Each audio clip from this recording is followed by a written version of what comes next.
Bienvenue. Aujourd'hui, on plonge au cœur du vivant. On va décortiquer ensemble l'architecture moléculaire qui rend la vie possible en s'inspirant de ce guide de biochimie structurale. On sait qu'on est fait de cellules, de tissus, mais si on zoome encore et encore, tout au fond, on trouve quoi? Eh bien, à la base de tout, la vie est construite à partir de quelques familles de molécules absolument extraordinaires. Regardez-moi ça, c'est de la myoglobine. Imaginez une sorte de livreur microscopique qui transporte l'oxygène jusqu'à nos muscles. C'est un exemple parfait de cette machinerie moléculaire incroyablement sophistiquée qui tourne en permanence à l'intérieur de nous. Allez, on commence par la première brique, les glucides. Il faut les voir comme le carburant principal, mais aussi comme la charpente du monde vivant. On les appelle souvent les sucres ou les hydrates de carbone. Leur boulot, c'est de fournir l'énergie, le carburant express dont nos cellules ont besoin pour fonctionner. Prenons le plus connu, le glucose. Vous voyez sa forme en anneau? Eh bien, elle n'est pas là par hasard. C'est justement ça qui lui permet de se dissoudre parfaitement dans l'eau. Et du coup, il peut voyager super facilement dans le sang pour livrer son énergie partout. Mais attention, ces sucres simples ne restent pas toujours seuls. Ils peuvent s'accrocher les uns aux autres, un peu comme des perles sur un collier, pour former d'immenses chaînes. C'est ce qui donne l'amidon chez les plantes, ou le glycogène, notre propre réserve d'énergie qu'on stocke dans le foie et les muscles. Bon, on a vu le carburant, maintenant passons aux murs et aux messagers. Voici les lipides, les maîtres pour ce qui est de créer des frontières et d'envoyer des messages.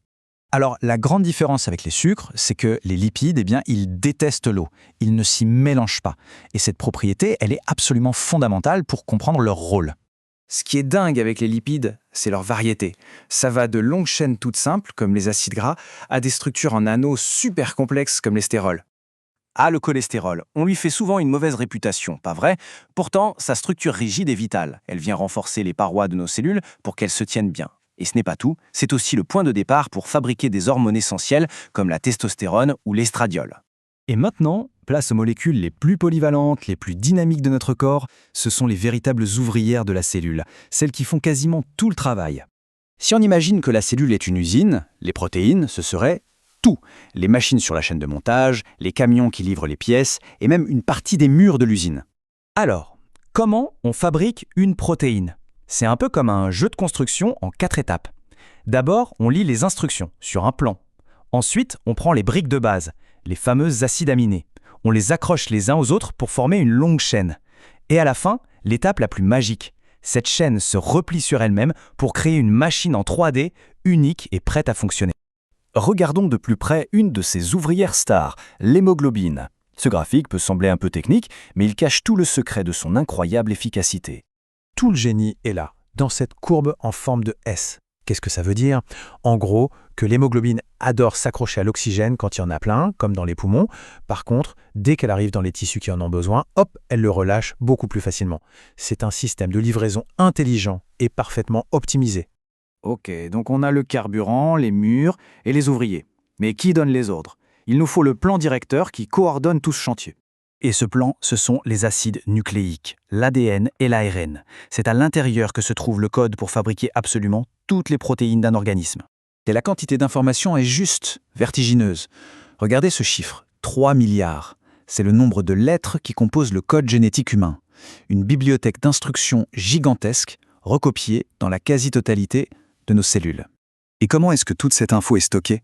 Dans la fameuse double hélice d'ADN. Son design est tout simplement génial. C'est un peu comme une fermeture éclair. Les deux côtés s'emboîtent parfaitement.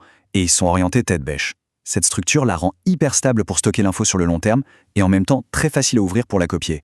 Bon, maintenant qu'on a vu toutes les pièces du puzzle, prenons un peu de hauteur. Regardons comment tout ça s'assemble pour jouer la grande symphonie de la vie.